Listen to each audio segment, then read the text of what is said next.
ya nyinyir-nyinyiran orang kan ada aja Kang. Udah umum lah pasti. Lu sepedaan kan orang lagi sepeda, terus kata-katanya banyak begini Kang. Dulu kau main sepeda lu kemana aja? Nah, Banyak juga ya. Ya, ada lagi jawabannya lebih parah lagi Om, ngejawab ke orang kayak gitu. Lu punya duit bayarin, nggak punya duit ya diem, jangan jangan ditolong. Tuh, kita kembali lagi di Bilik Kopi Bicara. Ya, salam sejahtera. Assalamualaikum warahmatullahi wabarakatuh. Waalaikumsalam. Dalam grup untuk ngobrol ini ada bless in the disguise. Wih, Blessing in the disguise. Jadi memang ada berkah di antara semua kesulitan gitu ya. Jadi sepeda juga mulai. Ya alhamdulillah untuk sehat Kang ya kayaknya sekarang. tapi gue skeptis nih, ya Kang ya. Gue skeptis pandangan gue mungkin apa? kotor lah gitu ya. Soal. Gue ngeliat sekarang euforia. Betul nggak sih? Ini kan kebetulan lo kan punya toko nih Kak, ya kan? Punya fasilitas yang memfasilitasi mereka. Bener nggak sih? Ini curiga gue dong nih. Sebenarnya gimana? Ada, enggak semuanya salah. Ada kebenaran, ada benernya juga. Jadi mudah-mudahan ini nyangkut budaya secara keseluruhan di Indonesia. Sini kita ngomong. Jadi maaf nih, saya ngediin. Ada banyak budaya bagus di Indonesia, tapi budaya tidak bagusnya salah satunya itu latah. Nah, jadi suatu orang kayak. Tapi kalau saya melihat pandangan saya nih, setelah ini jangan gara-gara punya toko sepeda nih ya. Mudah-mudahan mudah-mudahan kita perlu objektif nih, ya kan? Analisanya gini, 1000% permintaan sepeda di 3 bulan terakhir ini. Let's say lah 30%-nya orang bertahan. 1000% itu berarti kan 300%-an masih orang nyari sepeda, upgrade sepeda, pakai sepeda, tetap sisanya gantung sepeda atau bahkan jual sepeda. Itu masih banyak banget bro. Gila, kalau bisa itu bertahan, itu kondisi lalu lintas pasti berpengaruh. Orang setelah MRT, LRT di jalan, orang menggunakan padu padan transportasi. Jadi sepeda dilipat, digoes lagi, dilipat lagi, digoes lagi, itu jadi alternatif bro. Tapi bisa juga orang yang misalnya dulu punya sepeda, udah debuan gitu ya, pas zaman kini langsung diservis. 2-3 minggu yang lalu itu banyak datang ke sini senior-senior sepeda kita, itu datang bawa sepeda yang udah banyak laba-labanya. Om, hidupin lagi. Lucu, tapi fenomena ini gue pikir mungkin euforia ini timbul bisa jadi trigger positif Om.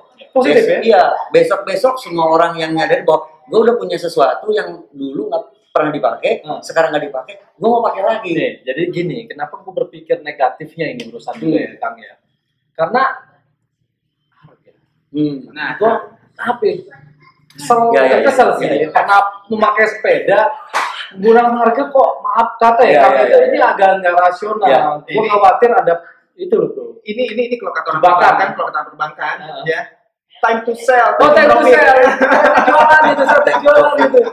Ya betul itu ya. Itu negatif gue nih. Tapi kalau opinion gimana kan? Saya ngelihat memang ada buah simalakama, terutama buat gue sebagai pelaku. Penjual pelaku. Di sisi lain, gue happy bisa selling dengan harga yang high price. Tapi di sisi lain, efek dominonya itu pengadaan barang jadi setengah budak. Itu menarik Kak.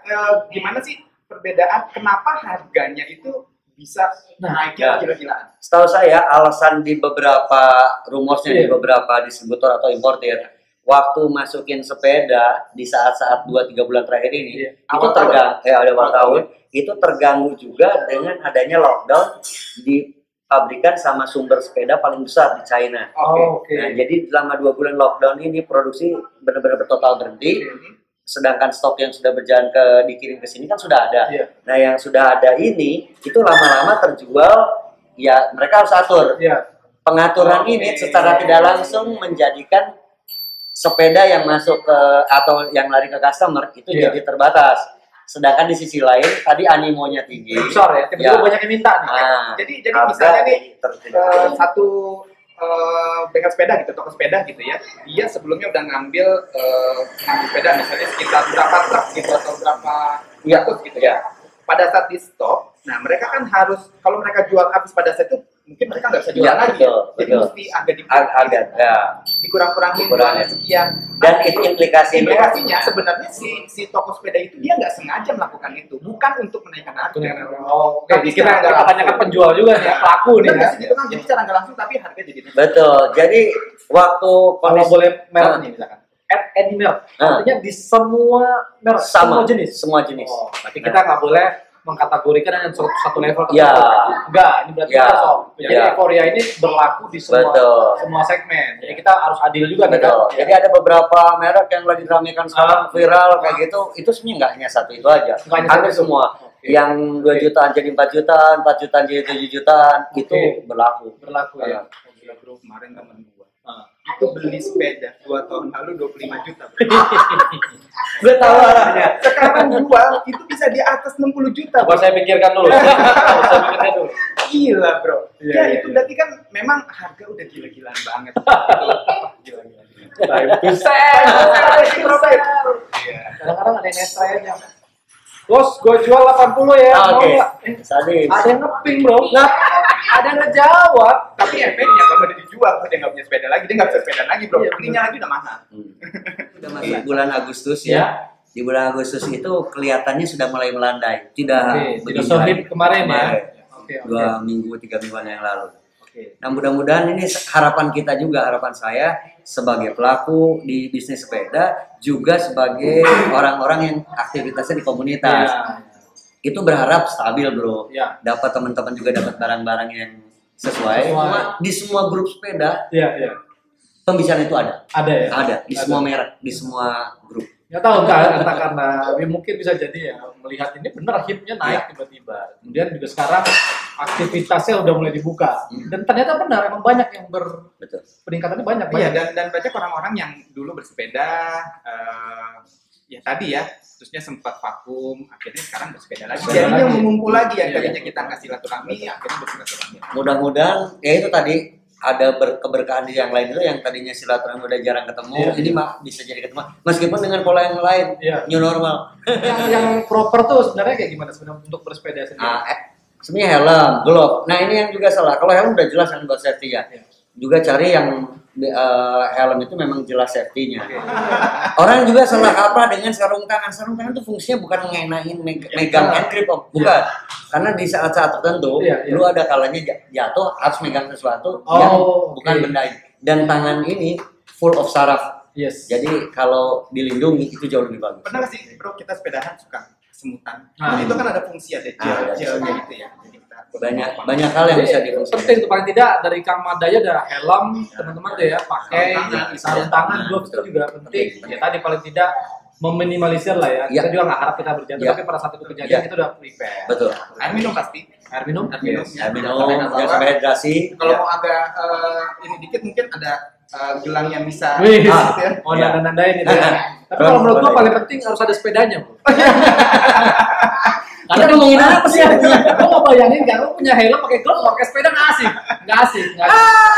Ayo. Menarik ya San ya, ada namanya upgrade itu ya versi penjual sih sah saja. Buat pembeli yang hobi jadi sah. Tapi dulu lu berpikir bahwa Om Sandi bilang 5 juta itu mahal sepeda, bisa. Tapi satu yang lain jadi 10 juta itu harga yang biasa-biasa. Setelah 2-3 tahun kemudian, itu namanya mindsetnya udah terkoreksi. Setelah dia mencoba, baru dia tahu kan apa yang dia butuhkan gitu ya. Iya benar. Dan saya sering nyarankan ke maaf teman-teman atau juga customer, kalau ada sepeda dia beli sepeda baru, datang ke tempat saya saranin gitu. Nikmatin dulu yang ada Om. Nanti sewaktu Om mau upgrade lagi, jadi mensyukuri seperti upgrade itu apa yang berubah. Kalau dari awalnya sudah high spec misalnya, itu biasanya orang nggak ngerasain apa yang perbedaan itu ya, rasa-rasanya itu ya.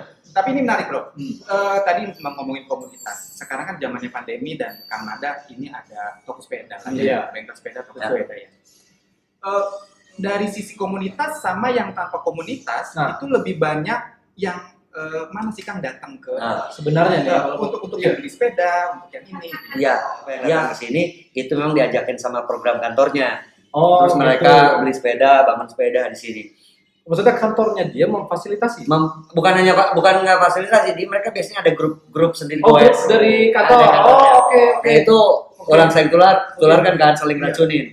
Lu kan belum punya sepeda di sini. Gue pernah punya tempat sini, tempat nongkrongnya enak. Ini saya coba tawarkan itu dengan tujuan apa atau mau apa dia bersepeda. Misalnya, saya mau coba gue ke kantor. Nah, saya mulai pikirkan berapa jaraknya segala macam. Saya konsepkan seperti apa yang dibutuhkan sama si orang ini. Teman-teman, om-om, tante-tante yang baru mau mulai pengen sepedahan itu mesti punya budget berapa sih kan? Aduh, ini agak kita ngomong dulu before pandemi sama after pandemi. Itu ngaruh tuh. Karena yang tadi sudah disebutkan sama Maju bahwa after pandemi ini itu kalau saya bikin presentasi kasar itu 30-40%. Itu saya gambarkan di 10-an juta, sekarang harus ngeluarin kocek di 13-14 juta. 14 juta untuk memiliki sepeda. Itu udah full set tinggal pakai. Ada yang dulunya mungkin di bawah itu yang 5 jutaan, sekarang harus ngeluarin 8 jutaan untuk satu sebuah sepeda. Artinya dengan spek yang sama di zaman dulu, iya, harganya naik. Semuanya, frame maupun parts. Yes. Tapi kalau untuk orang yang baru sepeda, perlu yang langsung bermerek atau cobain sepeda dulu? Apa aja gitu? Iya, kalau saya lebih cenderung orang punya niat goes yang baik dulu. Jadi waktu dia punya sepeda apapun, digoes. Jangan sampai yang lagi pandemi ini semuanya udah ngelamburin uang berat tiba-tiba cuma pakai sekali, 2 kali. Betul. Itu kan sayang. Betul, sayang. Nah, tadi kalau dari Kang Mada mungkin bisa kasih tips-tips. Tadi kan tadi itu dari harga yang benar-benar aku pengen sepedahan, gue pengen harus sediain modal spend berapa sih dana kita untuk beli sepeda, ya. Mungkin sepeda yang harus dipilih yang seperti apa, sama yang tadi awal mungkin harus ada helm ya gitu ya, glove gitu ya. Mungkin apa sih Kang tips-tips pemilihan sepeda? Barang pemula. Seperti yang disebutkan tadi, sebenarnya orang ini mau berniat bersepeda buat apa dulu? Jadi kalau dianya buat olahraga pasti saya arahin ke sepeda-sepeda yang nilai sportnya lebih dominan dibandingkan lain. Jadi pemilihan part. Kan kalau orang yang beda yang, saya bersepeda pengen kayak temen-temen nih, nongkrong di kafe segala macam gitu ya pasti matching-matchingan, warnanya disesuaikan gitu. Semua sama gitu. Itu lain. Kalau buat sport mungkin di spek. Jadi awal datang dulu, ngobrol aja dulu. Ketahuan kebutuhannya apa, sepedanya nanti dipilihkannya. Dan satu hal lagi, saya nyediain di lantai 2 buat teman-teman komunitas di Bekasi terutama nih. Mau ngobrolin kegiatan, bikin acara segala macam, silahkan pergunakan lantai atas semaksimum mungkin buat meeting lah, buat apalah. Terbuka saya buat dipakai. Bisa dimanfaatkan. Kedepannya kira-kira gimana sih Kang? Tadi mungkin Kang Mado udah sebutkan di sebelumnya, harga nanti akan stabil lagi ya mudah-mudahan. Tambah lagi dan mudah-mudahan hype-nya ini nggak cuma sampai di sini. Betul. Kita tetap mendoakan karena kita sama-sama orang pesepeda juga, supaya pesepeda nanti tetap kayak sekarang mungkin akan lebih banyak gitu ya. Jalanan semua akan difasilitasi. Terus kantor-kantor juga. Kantor-kantor kalau bisa difasilitasi supaya orang, kalau nggak salah benar di negara mana bro ya? Jadi itu dia dibayar untuk bersepeda. Selama waktu tertentu. Kalau dia bersepeda dia dapat tambahan. Ada tambahan. Cakep banget. Nah ini tolong teman-teman juga budayakan obrolan kayak begini. Kurangin nyinyir sama pesepeda yang baru. Karena pesepeda baru ini kita doakan justru kedepannya dia konsisten dan istiqomah di sepeda. Jangan sampai justru orang bersepeda, lu ikut-ikutan, jangan. Kita rangkul. Kita rangkul. Budayakan sekarang meskipun siapapun orangnya bicara baik. Bicara yang baik. Nah, no drama-drama di jalan. Cakep banget ya. Nah, ini obrolan-obrolan bermanfaat ini dengan Kang Mada yang ekspertis sudah di bidang ini udah cukup lama dan juga menggawangi beberapa komunitas juga ya Kang ya. Alhamdulillah. Sekarang masih jalan. Alhamdulillah masih jalan. Dan akhirnya hobi ini juga tersalurkan di WPBek Expert ini. Jadi buat rekan-rekan yang di daerah Bekasi kalau pemain boleh silakan kembali. Silakan ya, tinggal nanti bisa main sini ketemu Kang Mada langsung. Selalu ada ya Kang ya? Selalu ada. Kalau mau minta diskon bilang aja. Dari Bilik Kopi bicara gitu ya. Sampaikan diskonnya. Kita punya kuota berapa, Bro? Oke. Aman. Thank you banget nih. Thank you banget. Makasih banget. Dan kita sama-sama sukses semua. Ya, semua. Jangan tadi share the road. Jangan lupa tingkatkan menjadi kebudayaan. Habit-habit ini menjadi sebuah budaya buat kita. Budaya yang baik dulu. Oke, mudah-mudahan nomor kita bermanfaat. Kita ketemu lagi dengan obrolan yang lain yang bermanfaat. Supaya teman-teman bisa nonton kita terus. Jangan lupa jempol sama subscribe-nya. Subscribe ya, jangan lupa bener juga tuh. Ya. Sini ya? Di sini. Tos dulu. Oke, di Bilik Kopi Bicara. Oke. Kopi lagi.